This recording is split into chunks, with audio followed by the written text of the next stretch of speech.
Hello, it's June 17th on a Thursday in 2021, and I have been watching this guy named Ward Carroll, a ex-naval aviator, and his stories about the F-14, greatest plane ever made, I think. And I thought, gosh, there's just the stories that these guys have are just they're just so many people have no idea what it's like to be, in naval aviation, to be on a ship, to go through the process, to become somebody in the Navy. And not everybody's going to be a Ward Carroll and fly F-14s. I was in the Navy and I didn't fly F-14s, but I did some pretty neat things and pretty had some pretty fun times. And so I wanted to share my stories. Hope you learn a few things about the incredible thing, which is the U.S. Navy. Again, I was inspired by Ward Carroll and his sea stories of dealing with the equipment, which was the F-14. And I thought, I have some stories. So I thought, I'm gonna make a series of videos. This will be the first one.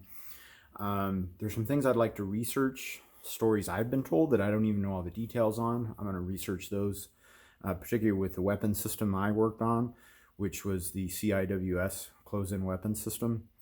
But let's start from the beginning of how I became interested in the U.S. Navy.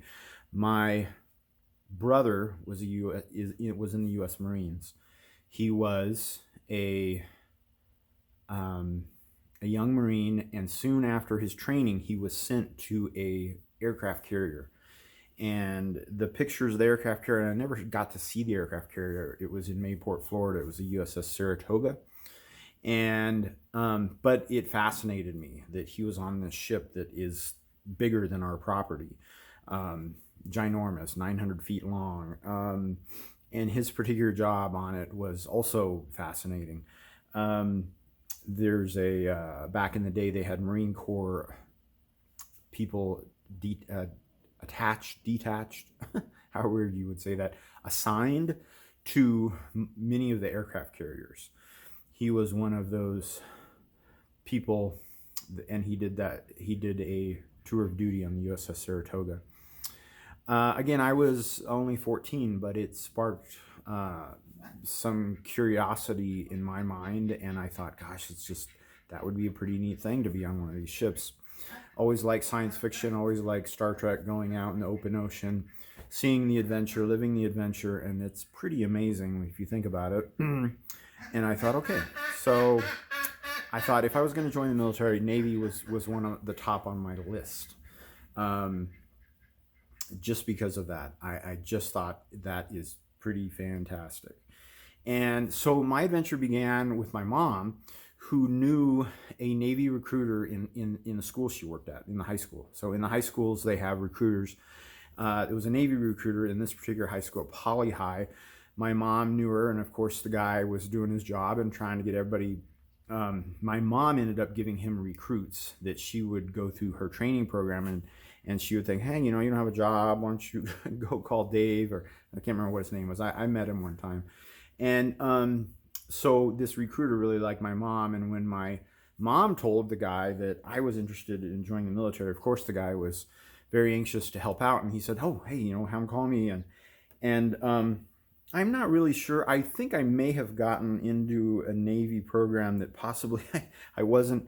I did pretty good on the test, the test they give you, but I think he may have bumped it and given me, maybe I didn't quite qualify for that one, just because of how well he knew my mom and how many recruits my mom had helped to get him.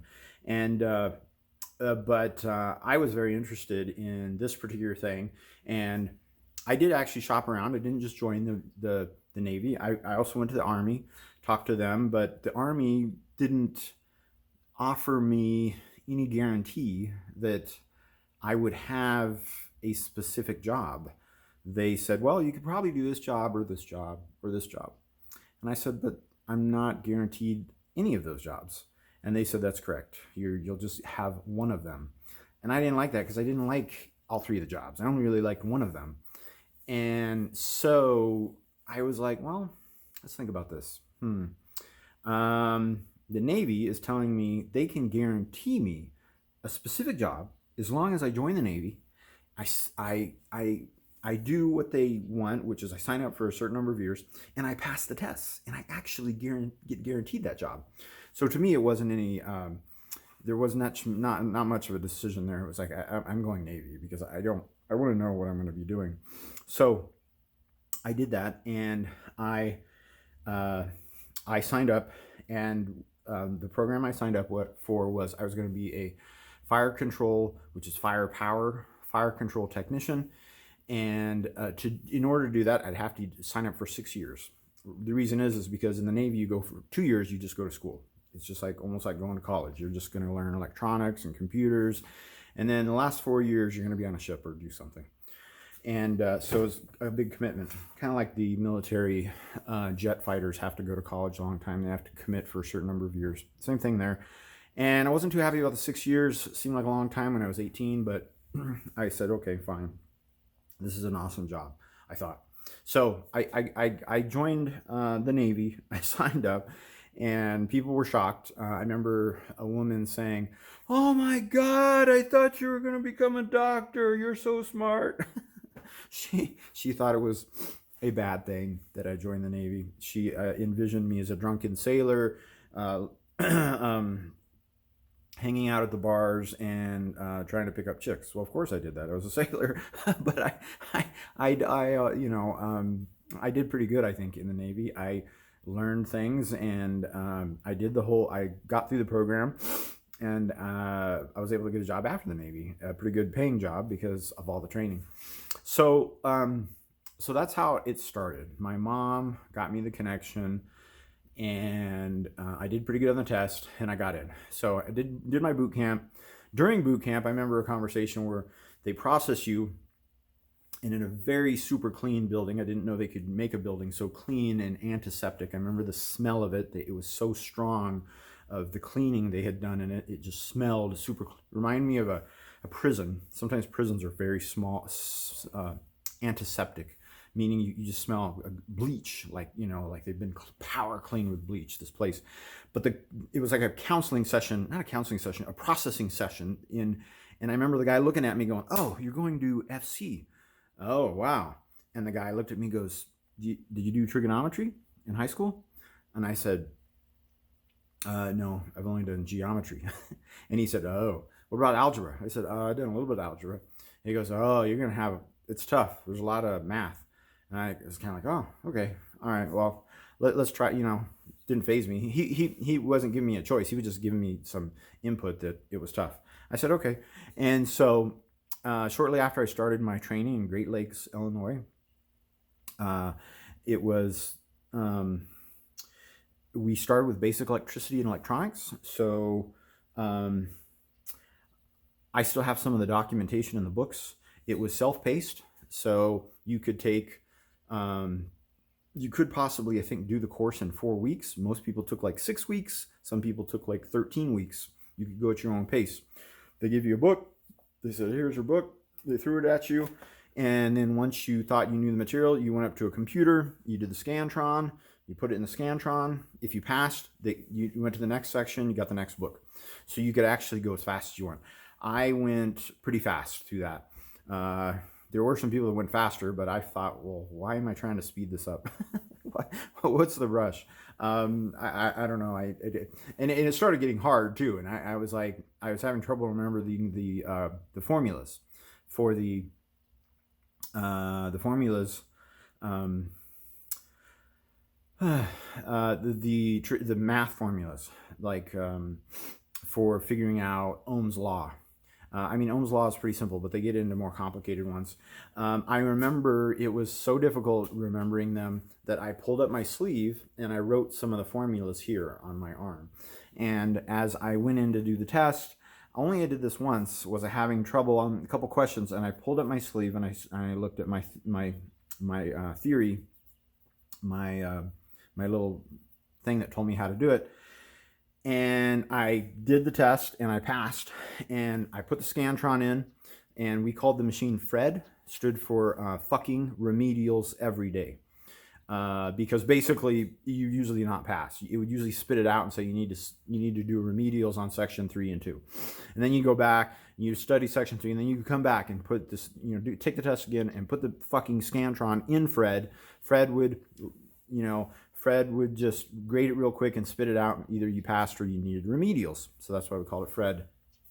So when I this one test where I had written the formulas on my arm, I thought, okay, let's do this. Let's, I'm going to cheat. And I thought this is kind of risky. If I get caught, I'm going to get kicked out of this program probably. I will probably be sent to a ship and have a kind of a crappy job. Wouldn't be the end of the world, but was it even really worth cheating? I just didn't think I could memorize this stuff, so I cheated. After I did the Scantron, I came back to my desk to get the new book for the next section. Hey, I had passed. Let's go to the next section. Okay, but then literally within 5 minutes after sitting down, the instructor in the training room where I had just taken the test walked into the room. And he walked up, and I thought that was strange. And then he walked up to the instructor and he said, "Is Rod Deluhery there?" And they turned, he aimed at me, and I said, "Oh shit, I'm fucked. The problem is he saw me cheating. He's going to kick me out." And they walked over to me and then handed me my ID. And they said, "Oh, you forgot this." And I just about crapped my pants because I swore I thought they had caught me cheating. But actually, I was so nervous, I had left my ID at the testing place. And anyway, that was basic electricity and electronics. We went through that a little bit faster than most people do. And then we got to the core fire control training, radar, electronics, computers. About 7 months of training for this is my guess. It takes somewhere around there, less than a year. And unless, I guess you could do it a little bit slower, but this was not self-paced. At the end of every week was a test. It was pretty difficult. For me, I found some of the material really easy. Others were difficult. I never cheated on any of the other tests, but I do definitely remember some people not failing the tests, and I felt bad because they were going to be pushed back a week. They possibly may not make it through the program, and they thought they were pretty confident, and for whatever reason they had not practiced enough. If I thought I didn't do needed work, I would stay late and practice. You could just go into the training place after school. There was a guy there. You could ask him questions. You could go through, remediate yourself on what you needed. The trigonometry and the fire control problem, which is basically the geometry of, okay, you have a airplane moving this way, you're trying to get a missile in front of it, going this speed and these angles, and then you have to do the math to figure out the cosine and the sine and the speed. After a lot of practice, I was able to get it, and I did pass the test the first time. And there were some of my classmates that failed, and I felt bad. Some were actually kicked out of the program and had to go do another program, become a different, something else that they could probably tackle with less math. So after 7 weeks of that, I joined. I got sent to the great, beautiful city of San Diego, and I learned the weapon system. And the weapon system I learned was this: the close-in weapon system, phalanx. And this is actually one of many little. This is just the introduction book that they give all the students a huge pile of books, and so you have your own set of books. So this was one of my set of books, and so every technician has these books. When I went through, you also get functional diagrams, which is a huge book of all the diagrams of the actual system that you're going to work on, and then you're going to proceed for almost a year just learning this particular system. And so I did that. Was it difficult? It wasn't too difficult to me. They did warn us, be careful, don't do a side job, don't take up a bunch of college courses. because you may find yourself struggling, and we don't want you struggling. You know, I think the thing was the Navy had put so much time and energy into us that they figured that was the last thing they wanted, was someone to fail at this point. But you may have, this may help you picture the system. So that's the little black thing sticking out there is the gun, and then the ammunition is on the bottom, and then at the top there's the radar and things like that. So anyway, lots of schematic and reading prints and going through fault isolation and testing. This wasn't much theory. We had already learned about computer theory, how computers operate at the transistor level, binary adders, the arithmetic that computers do. We had already learned basic electronics and kind of advanced electronics, advanced radar, how microwave energy is sent out. And so with that, this was basically just focused training on this particular weapon system. So we did that, and I will, in my next video, I'll post a picture of our graduation, and it shows me and our whole class, which included a couple Coast Guards, because they put these on Coast Guard ships too, our class of maybe 10 people. And those 10 people, after we graduated that class in San Diego, we were all given choices of what ship you would like to go on.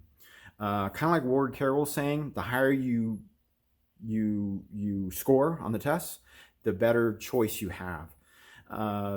So what they do is they start writing down all the different places, right? So the guy's like, hey, this is it. This is the day. We got all the, personnel office sent us the billets. Here they are. So, they're like, dude, this is a big day, because, it was coming, and everybody knew that this was a day where you decided where you wanted to go, or you didn't decide. You just got told you're going to go here. So depending on how well you did in the class. So they start writing them down. San Diego, Mayport, Florida, Virginia, all the different places Navy has ships and these particular things where they needed people. And they put the big list in there, and I think we had like 20 people or so in our class. It was 20 different locations, maybe less, because there were like multiple in some locations. But it seemed like a lot of locations. It was a big list, which was nice. It was like, wow, look at all the different choices I have. I could go to, I think there was maybe even something overseas. I can't remember. There was something local there in San Diego. If you wanted to stay in San Diego, there were things in Long Beach. It was fantastic. And it was fantastic because I had done pretty good in the class. So I was number 2 or number 3. Got number 2 or number 3 pick out of 20, I believe. It's really kind of hard to remember, but I believe I was up there. So first person picks his billet, second person picks his billet, and then comes my turn. I look everything. I'm picking the one closest to my home ground, Long Beach, California. Long Beach Naval Station aboard the USS Anchorage. So USS Anchorage, don't know anything about it. I don't even care. I don't care what it looks like. I don't care what. It's just closer to my where I know and live. And I'm, I think there was a billet there in San Diego, but San Diego was a nice place. But Long Beach, I was even more familiar with that area.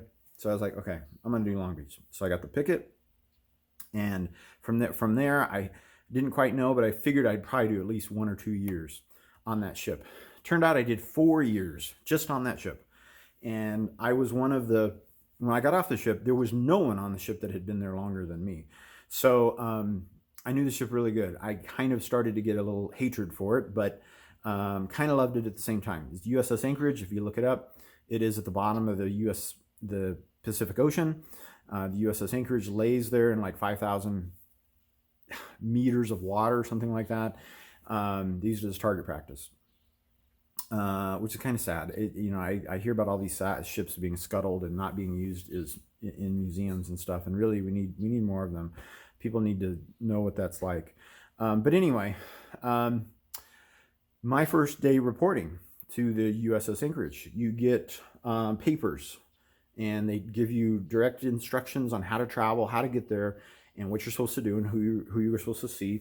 And I had my orders, and it was kind of exciting. It was like, wow, what do? Like I had orders for training and stuff, but this was like real orders. This is where I was going to go work. Um, I took a little bit of leave. I jumped in a car and drove down there. Never been there before, to that Navy base in Long Beach, California. I mean, I'd driven by it, but never been on it. I got on it, had to figure out what pier the ship was on. Someone told me. I went over there and I found parking, like temporary parking. I wasn't sure if I could park there. I walked down the pier and I could see, this big ship over here, this ship over here. And then there's like 3 or 4 ships. And then I see this one ship, and it's, and I'm like, well, that's the USS Frederick, because it would say near where the plank is. And then I passed another one, and that was the USS something else. And then I was like, well, this one over here's got to be the USS Anchorage, but it looks like it's all like covered in like it's being worked on and in disrepair.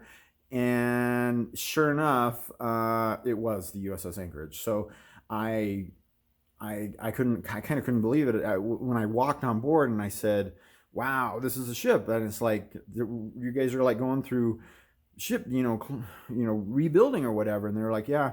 And like, one of the first things I asked them is, are we sleeping on here while this is happening? And they said, oh yes. And I was like, oh my God, really? I mean, the whole ship is being torn apart and we have to live on it. I thought, why couldn't the Navy like let us sleep in a building somewhere while the ship's being torn apart? No, they didn't have the funding for that back then. So got on the Anchorage with my sea bag, had some other stuff in the car, got my stuff settled. No one else was there. I believe I was one of the first fire control technicians ever to step foot on the USS Anchorage that was assigned there. I remember it was OS1 Harp. He had got me set up with my things, and they really made me feel welcome. They had my little, where I was going to sleep. They had my little name on it. They had